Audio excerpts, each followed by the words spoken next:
Okay, 1587, good luck. So we get white, so knight f3 as per usual. Our opponent 5,000 games of rapid, and we're just a little bit over 1,200. That's an invitation to play an e4 game and go to a Sicilian, but I'll play an English opening.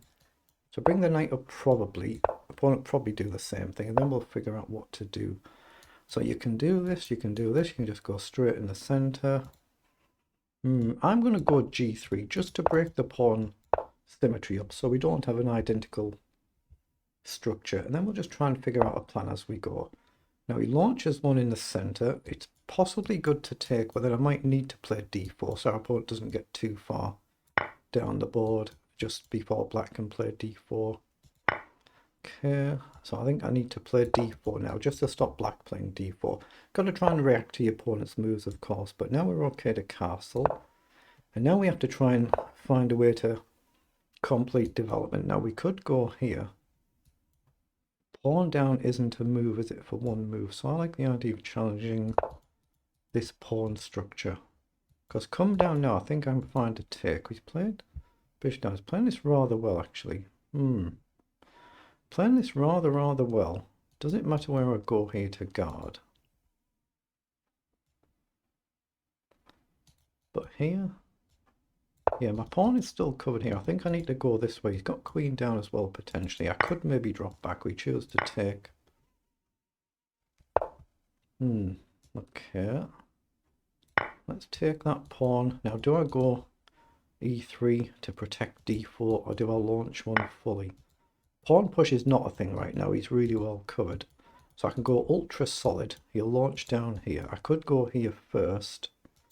I just don't want to lose this pawn, but I think maybe a4 makes sense to stop this move.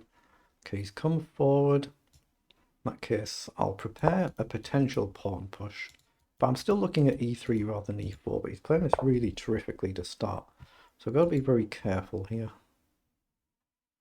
I'm just going to go e3, maybe knight back and attack this pawn and trade here.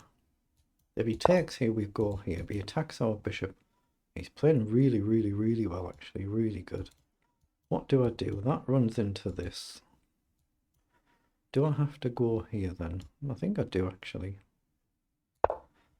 Then maybe knight back at the knight. We're playing this remarkably, actually, for 1500. Still not a bad rating, that though. That's not a bad actual chess rating. Not a bad rating. We're just challenging these pieces, so he's played quickly over, so we can trade everything off. That should be good for me because we've got a bogged down position. But what do I do with this bishop versus this knight? I don't see, but it should be good to trade here. So we're going to trade, but I've got to figure out where on earth this bishop can go. Right now we've got a lack of squares. Maybe I play rook across, getting ready for this pawn push so we can take back. I'm going to play here and potentially drop back, but I want to swap the bishop for the knight. I don't see how, but if you can magically pick up this knight and put it over here somewhere, there's big targets, big targets. We could do with getting the queen up, or maybe I missed queen across there to hit the queen and the pawn. I mean, you can drop back, but a queen trade would be really good for us. He shouldn't really trade the queen here, but he has. Okay, that takes a lot of pressure off. So now we can try and actually get properly into the game. So I'm going to come across and stack the queen side and try and deal with this pawn. I'm not sure I can actually deal with it, but I'm going to try. But I can push here now, and he can't push on, we can take.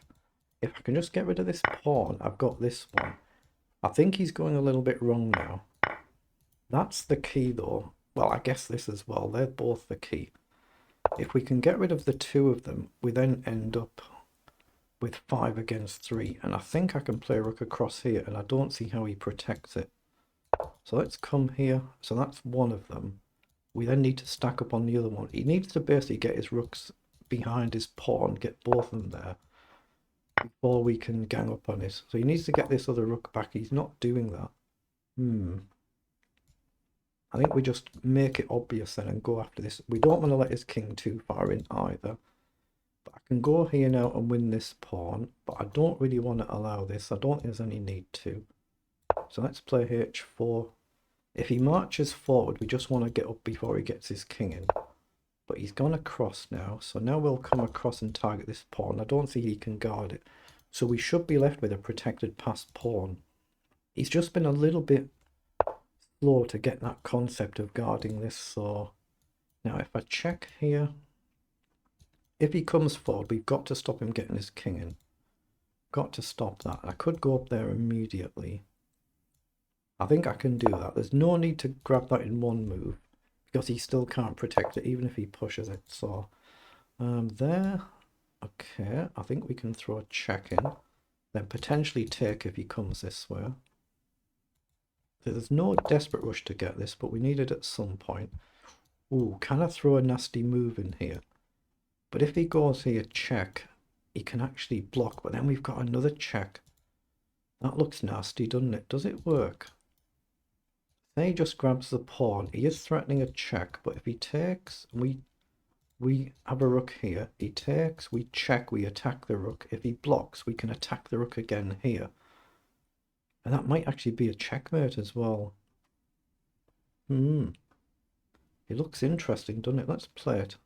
I might be missing something, but it looks interesting. I'm not a sharp tactical player, so I might be missing something here, but it looks like it just wins, doesn't it? Because of this and this. Oh, mind you, there won't be a check there. He can retreat because there's my pawn will be blockading, but it should win the rook. So it's got to be winning. But the way to win it would actually be to do it this, and then check, and then we're a clean rook up. That I can spot. So we take and then we check. And that just should kill the game.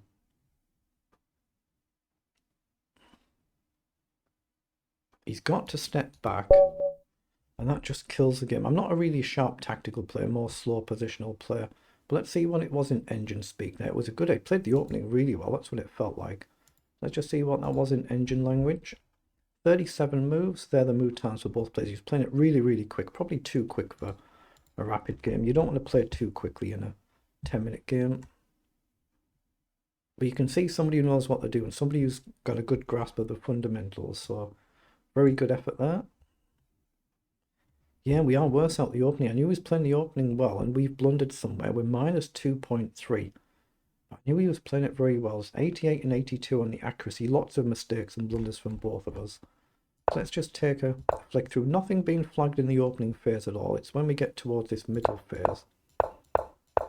So I just played this structure. We often play this with our knight f3 opening, and just to break the symmetry so it's not too identical. Then we want to stop black from getting too much center control. So we're better here. I should have launched the knight up immediately to attack that bishop.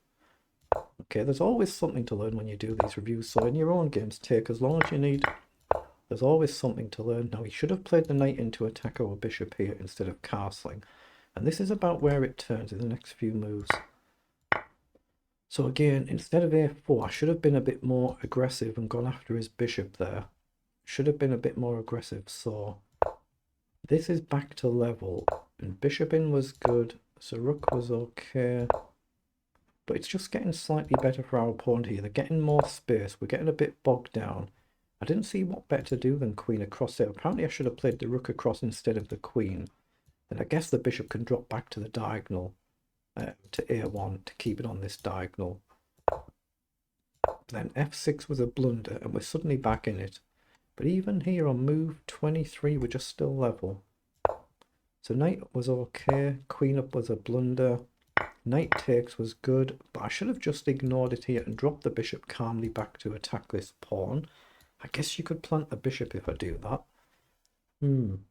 These computers are a little bit stronger than me, of course. Now here, I was just trying to develop my rook, but yeah, I had this idea, didn't I? Hit the pawn, hit the queen, get the queen off, which we ended up doing the next move. So again, right idea, just not quite the right execution. But then I'm trusting that, you know, I can hopefully outplay my opponent in an endgame. I quite enjoy playing endgames myself. They're sometimes not very exciting, they're a little bit dull, but I enjoy them, so that's why I play them. And here, there's no rush to collect this pawn because you can't actually guard it with both rooks, whereas we're attacking it with both rooks. We just want to make sure the king doesn't get in and box us in on the back rank. Then here I've seen a chance to go for some nice tactics. Well, it's actually checkmate. I didn't even look. It's actually mate in one there. I didn't even actually look to pay attention, but we've already cut the king. So it's just a simple mate in one, but I'd seen this nice tactic, so I just played for it. But that's why it's a technical blunder, because we've missed mate in one. And to avoid it here, he needs to give up the rook immediately. But I'd just seen this way to finish it. So again, it's still a mate in one. Because I've seen this tactical idea, that's all I was looking at. I just seen this way to finish the game, so it's all I was looking at, but there was actually a quicker mate in one, so a bit sloppy there, but it's still a decent enough game though, so it's not bad.